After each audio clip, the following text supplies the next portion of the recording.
Hello, everyone, and welcome to Petite to Queen's Claim Your Career Crown podcast.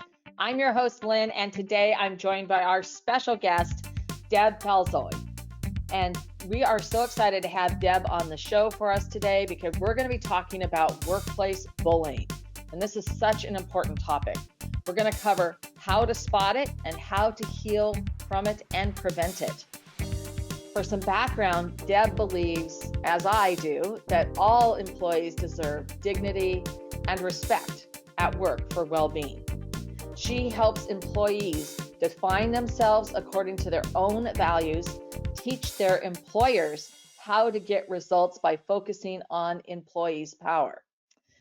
Deb has built a base of more than 10,000 workplace anti-bullying legislation supporters, the largest by state in the nation. And she's helped hundreds of abused employees understand their abusive situations, discover their self-worth, and learn how to move on from their toxic work cultures.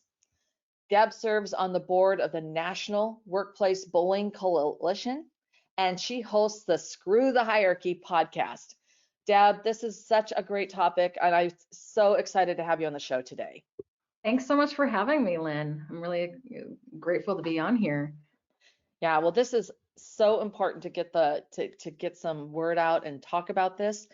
Before we get started, for any of our listeners who are joining us for the first time, make sure you don't miss a single episode by subscribing to Claim Your Career Crown wherever you get your podcasts. And while you're there, please, we would so appreciate it to share the love and give us 5 stars for a review. All right, so Deb, let's get right into this important topic. How did you become an expert on workplace bullying, and what inspired you to follow this path? So I was bullied in 2007, so 14 years ago or so, and it was in a higher ed situation. I worked in communications, and I had a higher up who actually wasn't my boss, but she was above me, and I reported to her on a project. And she did what I didn't know at the time were some of these textbook tactics. She removed responsibilities from me. She undermined me at meetings. And as these things escalated, and I saw that these conversations with her weren't really working to change her behavior, I then did some also textbook things of going to HR, going to a higher up, and realizing that they weren't going to help. After I did that, there was some retaliation involved from her, and it just really hit me that it's not just a bully issue, but it's a culture issue. It happened to be a cultural issue with that specific employer, but I also saw that this bully was targeting only women, so tapping into our overall culture and the stereotypes that it perpetuates. So at the time, my background is in marketing and design, and I said, I don't know anything about legislation at this point, but I'm going to see what I can do to try to build awareness around this, because back in 2007, I had no idea what to even call it. It took me a while to realize that this was a thing and it had a name. So I found a professor in Boston who had drafted some legislation and just really tried to build a base. And in doing that, so many people wrote in with their stories over the course of a decade. And a lot of, some people wanted legal advice and other people wanted to be connected with a therapist, but most people just wanted some guidance on how do I deal with this? What's worked for people before? What hasn't worked for them? What am I really dealing with here? And that's how I got into the space. And also around the healing piece, also, I met so many people who thought that the situation, including myself, this was my personal experience, that once I left the toxic work environment, things would kind of go back to normal. But I didn't realize the trauma involved with it, and the steps that I would need to take personally, and that in my research fit into this mold that happens with other targets of workplace abuse, in order to heal, in order to really align with our own values, regardless of what we learned growing up or what the culture teaches us or what our bullies taught us, and really get to a place of living our lives intentionally around those values. So that's how I got started in this space. And I really felt like there was a need for people to not only understand what works for people and what doesn't work for people, but just to connect with each other. I thought a really important piece of the, educating people on this issue is also allowing them to connect with other people who really get it, because one of the major issues with this is that it's so isolating, and that even amongst like well-intended friends and family, it's a real struggle for targets to feel supported, and it isn't sometimes until they're put in a room with other people who've experienced similar things where they feel this huge sense of relief and realize that they're not the problem with the abuse that happened to them, that it's, a cultural problem, an employer, a work culture problem, and a problem with the worldview of the abuser, and then, which can lead into mobbing, that sets the stage for all of this. And sometimes it's being, or more often than not, it's actually being a great worker that poses a threat to somebody else and creates this situation to begin with. Yeah. Well, that's really powerful just to get started. And so, I think that it would really help the audience if you could really define what workplace bullying or workplace abuse is. Yes, I'm actually going to read. There are multiple definitions out there, which poses a challenge in this space, but I'm going to read one that we use with the National Workplace Bullying Coalition, and this was actually developed by the president, Jerry Carbo, who's also an employment attorney and a professor. And he defines this as the unwanted, unwelcome abuse of any source of power that has the effect of or intent to intimidate, control, or otherwise strip a target of their right to esteem, growth, dignity, voice, or other human rights in the workplace. And there are other definitions, but most of them revolve around this idea that there's this empower balance at work.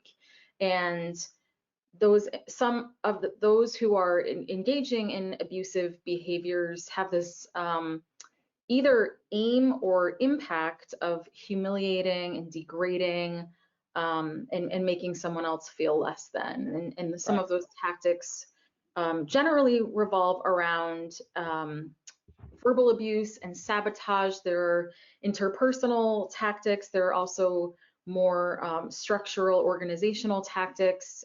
Just kind of reading through a list quickly here: put downs, insults, sarcasm, getting in someone's personal space, sending nasty emails, angry outbursts, abusive phone calls, messages, excessive criticism, hints that somebody should quit without cause, destructive gossip, offensive jokes, making up accusations against an employee. That's a big one. Unfairly denying leave or job training without just cause, intimidating behavior, physical behavior like finger pointing, shoving, slamming doors, nonverbal gestures, and those are more of the personal tactics. But on the organizational side, it can be things like, well, this is sort of a little of both, but impossible deadlines, unreasonable workloads, micromanaging, really just not allowing somebody to have control over their work, having key areas removed from them without any cause, and then replacing those with more menial, trivial tasks, undermining their reputation, purposely giving inconsistent instructions, changing hours or schedules to make things more difficult, deliberately withholding information, blowing off accomplishments, exclusion, taking credit, going into personal belongings. And then the last one is a huge tactic that I've seen, which is giving bogus performance reviews. So it's really trying to document things that aren't actually happening, and really writing this narrative against this person because they pose some kind of threat for whatever reason. Yeah, that's really horrible. And I will have to say, I was bullied in the workplace, and I mean, it was like 25 years ago. And I've also had, prior to that, I had a situation that I wouldn't call bullying, but made me very uncomfortable. But I would like to have you tell us a little bit, because I know that this affects the workers from my own personal experience, but also affects the organization. Can you give us some insight into that? Sure. So a lot of times when this situation happens, it just creates low morale, especially if Yeah. it leads to mobbing, where the bully, um, it's kind of loosely defined as group bullying, but where the bully manipulates the narrative, and they do that with their higher up, but also the department. And so you have the target more and more feeling isolated and feeling like things are unfair. And when other people see that, unless they're convinced that the target truly is the problem, which happens a lot with mobbing, it just really lowers the morale. So productivity goes down, turnover goes up. We see more absenteeism. We see more what's called presenteeism, where people actually physically show up, but they're not really checked Yeah. in, just kind of doing the baseline of work. And this costs companies thousands of dollars.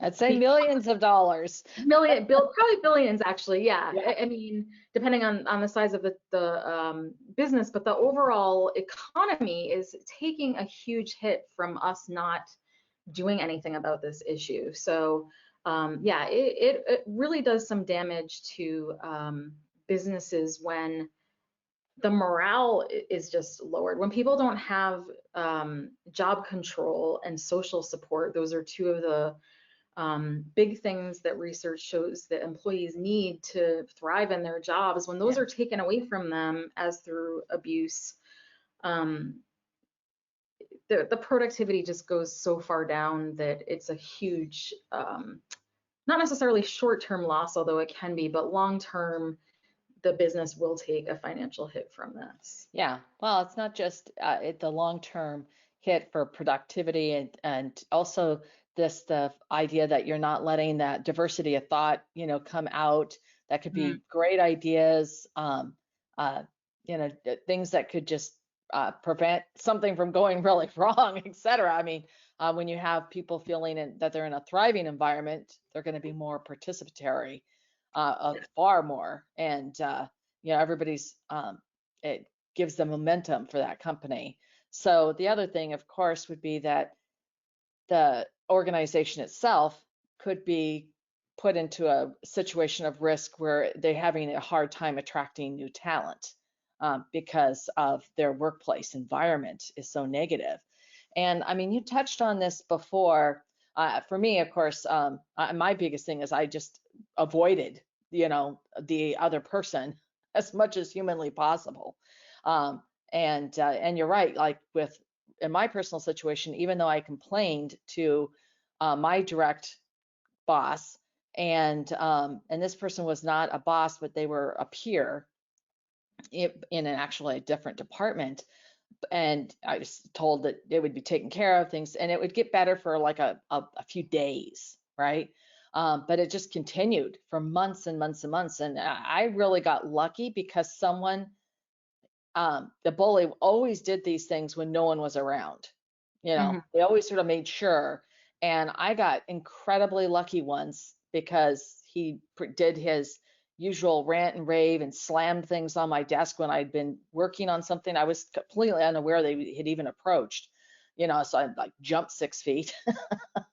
And just somebody in my area had crawled all the way in back underneath their desk because they had dropped something, and they were big desks, and so they weren't visible. And afterwards, that person went with me to HR so that I could file a formal complaint, because I'd never actually formed a formal complaint. And and that was when then action was taken, and the behavior stopped after that, permanently stopped. So I got really lucky, and that's the hardest thing, is you don't have somebody to back you up, right? And so another thing that you said that was really quite intriguing, and I'm really grateful I never experienced this, but mobbing. And can you elaborate a little bit more about what mobbing is and how we can recognize it? Yeah, so the difference really is that I mean, in your situation that you just described, had the employer not done something about it, which is a very common case, the bully can start chipping away at the narrative and do that so much behind the scenes that by the time we realize anything's happening, our reputation has already been, Battered. really damaged. Yeah. So mobbing takes it to this new level where it's no longer one person or a couple people as the bully. It becomes this group dynamic, this kind of David against Goliath dynamic where it's either the department that is convinced that you are the problem, or it's the employer that is retaliating somehow. They're vilifying you. In the name of trying to avoid liability. So, or it can be both. The whole goal is often, because there's no accountability, although we do see this too with illegal discrimination, that once someone files some kind of complaint in a toxic work environment, which most in work environments tend to be, they will try to push you out the door just to avoid the problem. Even if they say in trainings that they support, healthy workplaces, safe workplaces, once people then take those trainings, assume their employer aligns with their own values, and then goes to report what happened, especially to HR who works for management, they will very often find themselves in a much bigger abusive situation. And the bigger problem with that is once that happens and we as targets realize the unfairness of that, and then our self-esteem is taking a hit, the stress is just taking its toll, we tend to actually become these negative descriptions that the bully once said we were. So because the stress is just so overwhelming. So our productivity might go down, our tolerance for some of these abusive behaviors might go up. We might our tolerance might go down, and we might tend to really have their abusive behaviors all consuming. We might tend to talk about them a lot during the day with other people, and it just, then they might not want to align with us because they don't want to be the next target. So it's kind of like bullying on steroids. It just escalates the whole dynamic, and it's really hard to detect too until it's kind of taken its course, and suddenly you realize one day that you're kind of there in a silo, and you didn't realize what had been going on behind the scenes to chip away at your own reputation and how people are joining in on that abuse. Yeah. Well, absolutely sounds like a nightmare scenario there. Oh, wow. With you mentioned this, that it sounds like some work cultures tend to be lean more towards bullying, or I wouldn't want to say supportive of bullying, but at least they don't help at all, and they could in fact be breeding bullying. Is that true? Yeah, so the toxic cultures, this is according to an expert, his name is Andrew Fuss. He wrote The Bullies Trap, and he's done some great research on what different cultures look like, and he brings it down to two different types of cultures. One is a dictatorship style culture where things are done in secrecy, and you either kind of obey or you don't fit into the culture. So they're looking for obedience and loyalty, and if you don't do as they say, they will find a way to push you out, most likely. The other one is what he calls a disjointed culture, which is basically just a disorganized culture, one where there's not really much alignment to the vision and the mission and the values of the organization. Oftentimes this can be because those at the top don't even know what those are. They're whether they're checked out themselves or for whatever reason, there's just this very disorganized culture. And in both situations, there can be this mentality of like, well, if you don't like it here, you can go somewhere else. Yeah. There's no interest in discussing things and treating employees like human beings. And in what you had mentioned earlier, that discussion of different viewpoints to really get at a good solution. So, in healthy cultures, there's an understanding. Well, there's not just an adherence to that sort of listening to different points of view, but the higher ups want that, and they know what their vision is. They know what their mission is. They know that that workers are human beings, and that we deserve conversations, and we deserve a voice, and that job control and social support are important to us. So, unfortunately, in Andrew Foss's research, he found that the majority of workplaces that he studied were toxic, and that there was just this they weren't interested in really, they may have known that it existed, but when somebody reported it, they viewed that person as treasonous. They didn't actually conduct investigations, certainly not independent investigations, and they just took the bully or higher ups word at face value and listen to that narrative to make decisions moving forward. So. Wow. Yeah, so in a scenario, I mean, what you're just describing, how do victims of workplace bullying navigate the problem and make a complaint? So, I know that, for me in my situation, I was a peer, and, the first thing I did to sort of cope with it is I avoided this other person, as much as possible. But I also felt like I had to walk on eggshells around them. And one of the things that you said really made sense to me, because I was always really very capable and competent, and this guy wasn't. And I think that because of that, that could have been an area of friction on his side, especially. And I've never suffered fools easily. But when I did go to make a complaint to my direct supervisor, even though things would get a little better, and the situation was not improving. Now, I didn't have any kind of retaliation. I wouldn't say it was escalating or any kind of mobbing, but I don't know how long that would have gone on. But that was my next step, was to complain, or to file a formal complaint, and ratchet it up, because I wasn't getting the support I needed.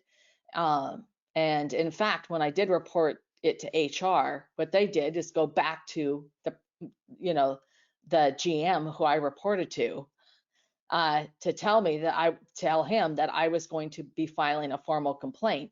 And so then he had talked with me again, and to not file a formal complaint, to see if he could give him one last chance to resolve the problem. So HR basically went behind my back to avoid having to file a complaint. So how do victims really navigate this whole situation? It's really tough because the data shows that when people go to report a situation, whether that's to management, to HR, or their union if they're in one, or even confronting the bully themselves if they realize that maybe they haven't been assertive or set boundaries with the bully, and then decide, okay, now I'm going to. On all four of those scenarios, the most common outcome was no outcome. So there really isn't, unfortunately, a a way that we have to recommend to people to expect anything great out of their employer when this happens. I would say that, you know, every situation is a case-by-case situation. But unless someone sees signs that their employer is going to do something about it, I would err on the side that they will not do something about it, or they might escalate and retaliate. And when that's the case, the best advice I can give to people is that there's I always have trouble with articulating this because it's not exactly, it's a value misalignment, but at the same time, there are, in my opinion, values that are more, they're just better than other values. So, you know, if an employer is I guess paying lip service to certain values and then they're not taking action based on those, there's really no evidence to see that they would do something if you were to report. You know, if the opposite is true, then that might be a good reason to go to HR or to go to a higher up that dealt, you know, swiftly and fairly with another situation. But more often than not, when there is that value misalignment, I recommend to people that they find a situation that is in alignment with their values. And that's not to say just leave. If someone's lucky enough to have some kind of safety net to leave, you know, they might be able to leave sooner. I mean, the problem with leaving in general is that we just, as a culture, don't have the safety nets we need to be able to do that. But if someone can either line up another job, line up a temporary job, line something up so that they're able to have something to go to in the long term. The short-term coping mechanisms are generally around detaching, maybe looking at the situation like you're a clinician and you're observing it rather than internalizing the behavior. All sorts of different coping mechanisms, building a support system outside, whether that is family or friends, or you know, through other people that have gone through this, like through my work. But really, it's just not a healthy situation to stay in a toxic work environment long term. So it's really about figuring out, being intentional with your life and figuring out what you do want. And then, you know, a lot of people recommend just laying low until you can remove yourself. And then when you can leave, then speaking up. And that can speed up the healing process and really taking your voice back, making sure that your narrative is known. Yeah, I think there's a couple of things though of what you're just saying that to me so disturbing is that that it's like, you know, it's all on the employee, the team member to just cope with or deal with this and leave and find, I mean, and the company itself it continues to have this cancer. And in fact, the cancer is going to grow because there's nothing being done to eradicate it. And so I guess that's the one part that I'm hearing that is so disturbing. So what is being done to help? I mean, it sounds like just such a chronic issue to address workplace bullying. You know, organizations such as the National Coalition that you're a part of, management and workers themselves. What can we do to turn things around? Yeah, I mean, one of the first thing is awareness. I mean, workplace bullying or workplace abuse, we're trying to kind of fine tune the word that we're using here. It's just not a household term. It happens to people and they don't really know that it's a thing. And so, you know, maybe even months or years going into it. And so I think when we recognize first that we're in a toxic work culture, I think that's when, I think that's a big piece of this. And then also just, you know, unfortunately, as we've seen with the Me Too movement, Black Lives Matter, that it takes an army, this groundswell of people to have even a small amount of change, because, you know, the the people in power write the rules to keep themselves in power. So it's, when we look at the history of anti-discrimination law, sexual harassment law, we really just see this slow movement and this pushback from legislators and the courts and the culture in general. But we are, as part of the National Workplace Bullying Coalition, doing a lot on that education piece of it, as well as introducing legislation state by state, because we've seen historically that is more effective than a federal, or leads to a federal push, I should say. It's called the Dignity at Work Act, and what it would do is give individuals legal recourse for abusive situations. And also, which I think is a really powerful piece of this, is strengthen anti-discrimination law, because right now, it didn't start out this way, but in the 80s and 90s, anti-discrimination law moved from a focus on impact to intent, and it really made it ineffective at disrupting the social hierarchies at work, which workplace bullying overlaps with stereotyping so much. So there's this huge interplay between workplace bullying and general mistreatment and actual discrimination, because there is a huge discriminatory impact with this. So the more noise we can make around the Dignity at Work Act, the better. We're trying, it's been introduced in Massachusetts as well as Rhode Island, and we have about 12 other state teams working to hopefully introduce it in 2022. But to just really have enough of a groundswell to say that this is not okay. This is perpetuating this toxic culture in general that keeps people where they are along the social hierarchy, and there's without accountability from the government coming into these employers and giving individuals some kind of legal recourse, nothing's going to change. At the same time, we know that legal piece can result in re-trauma for people, especially people who've done it on the illegal discrimination side. So we really see this as a preventative tool, as something that will help move the needle in our in getting rid of some of those stereotypes, so that we can have a more diverse and fair and equal culture, and so that certain groups don't have to bear the discriminatory impact of just general mistreatment. Yeah. Wow. Okay. Well, we definitely want to call your legislator about that and get that ball rolling in wherever you are. Deb, thank you so much for sharing how we can combat workplace bullying and shedding so much light on this very important topic. I am absolutely sure that our listeners are going to want to know more about how and where they can find you.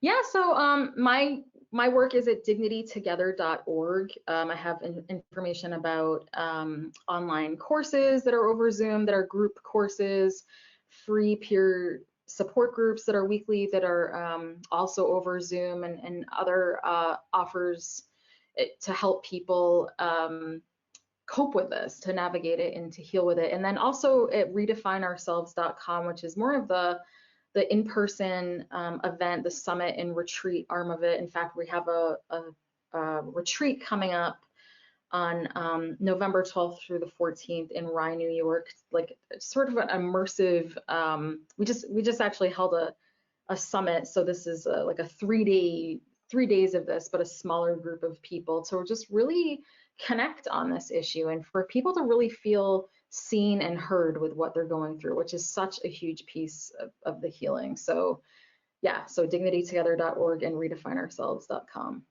All right, and we'll make sure to include those along with all your social on our Black links or in the post below, so that everyone can just a finger click away and you can have that. And this has been such an informative discussion. Deb, thank you so much.